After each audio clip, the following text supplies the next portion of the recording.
Assalamualaikum warahmatullahi wabarakatuh. Okay, hari ini kita akan belajar Sirah Jajah 4. Tajuk Perlantikan Nabi Muhammad SAW menjadi Rasul. Okey, sejenisnya cerita dia berkenaan dengan penurunan wahyu di Gua Hira. Time Nabi Muhammad SAW berumur 40 tahun.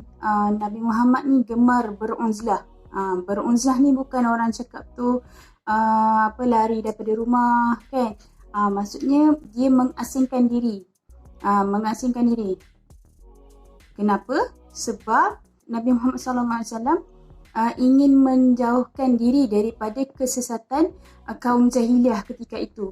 Kaum jahiliah seperti mana kamu tahu, diorang ni suka merogol, membunuh, mencuri, dan taraf wanita ketika itu, di zaman itu, sangatlah rendah, diibaratkan sebagai pelacur. Apabila sesebuah keluarga tu mendapat zuriat wanita, perempuan, baby perempuan, mereka sanggup tanam bayi perempuan tu hidup-hidup kerana tidak mahu menanggung malu. Sebenarnya mendapat baby perempuan ni adalah salah satu rahmat Allah lah, rezeki Allah bagi kepada kita lah kan, kalau dapat baby perempuan. Okey, itu berbalik kepada penurunan wahyu di Gua Hira. Time Nabi Muhammad SAW berunzlah. Nabi Muhammad berunzlah ni mengasingkan diri ni dekat satu tempat namanya Gua Hira. Gua Hira ni terletak di Jabal Nur. Jabal Nur lah. Lepas tu time Nabi Muhammad tengah berunzlah, tiba-tiba ada satu lembaga datang.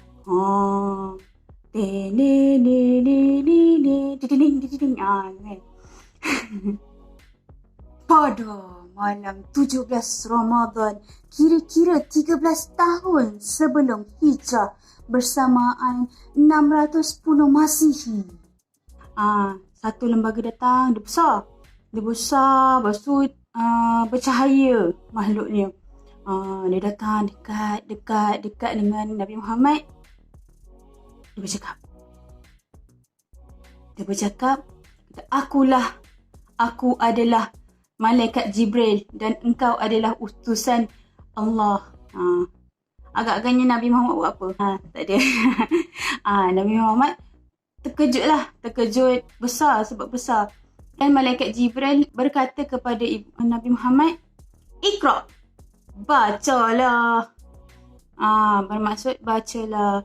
Nabi Muhammad cakap apa? Of course lah Nabi Muhammad cakap, aku tidak tahu membaca. Sejadinya bila mana dengar je Nabi Muhammad cakap tak kerti nak baca, hati Malaikat Jibril ni rasa sedih sangat, lalu dia peluk Nabi sampaikan lemah. Macam lemah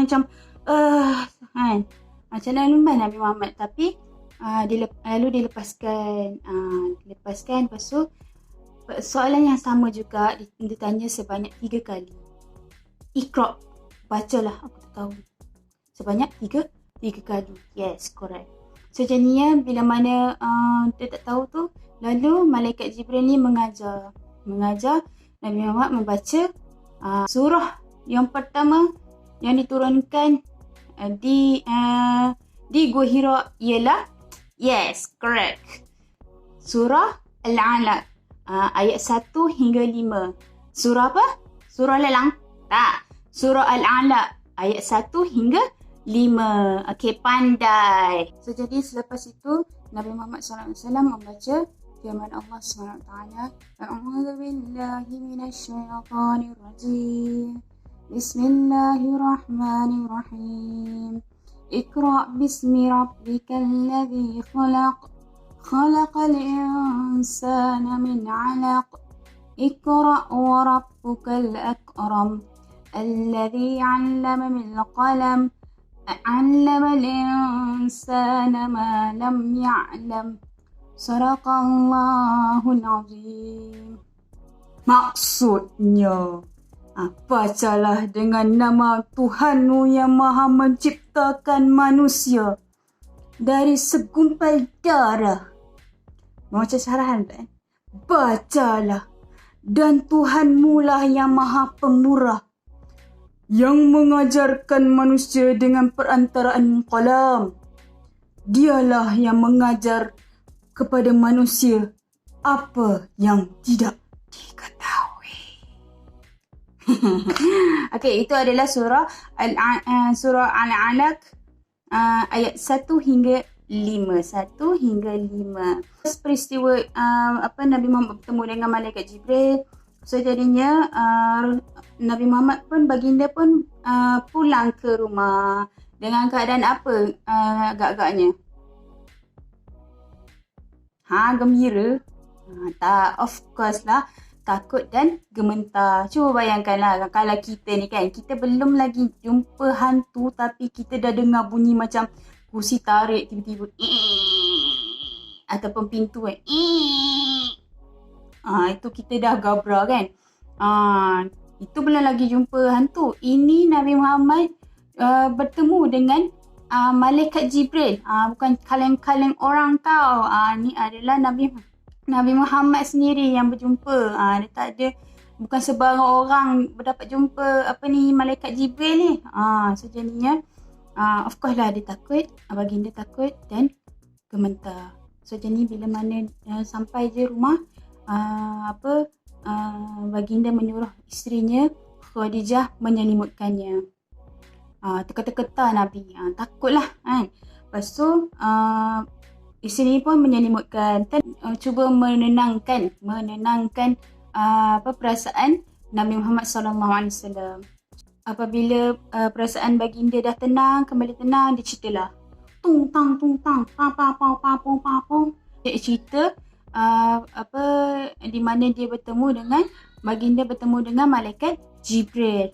Yes, correct. Isteri dia dengar je cerita daripada Nabi Muhammad ni. Dia bawanya Nabi Muhammad pergi seorang ni. Seorang ni dia bukan cerita hantu lah. Seorang ni namanya Waraqah bin Nawfal. Waraqah bin Nawfal ni adalah sepupu Khadijah. Dia ni juga adalah seorang penganut agama Nasrani. Dia memberitahu Waraqah memberitahu baginda ni didatangi oleh malaikat Jibril alaihissalam dan memberitahu sepupunya Khadijah bahawasanya suami Khadijah ni Nabi Muhammad SAW mempunyai tanda-tanda kenabian dan akan dilantik menjadi Rasul. Agak-agaknya faham tak apa yang saya cerita ni? Ke kelang kabut saya cerita? Ke ada yang tidur? Tidur tak? Ni OJT Saza tak nak kamu tidur. Apa barang tidur atau sirah kan? Tak best lah.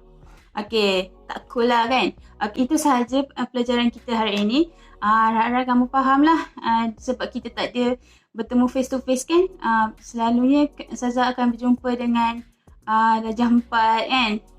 Baru jumpa dulu sesi pagi, ni sesi petang. Tapi nak macam mana kan kita PKP kan. Kita redha sahajalah.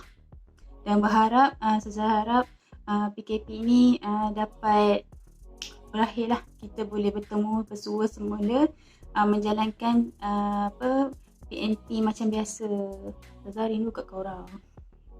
Okey. Sekiranya anda suka dengan video ini, sila like dan share dekat bawah ni dan komen sekiranya awak tahu apa fungsi malaikat Jibril lah. Kenapa dia datang, dia baca, fungsi dia membacakan ajar Nabi membaca surah ke? Apa fungsi malaikat Jibril? So komen kat bawah ni kalau sekiranya awak tahu. Itu sahaja, wabillahi taufiq wal hidayah. Wassalamualaikum warahmatullahi wabarakatuh. Bye bye.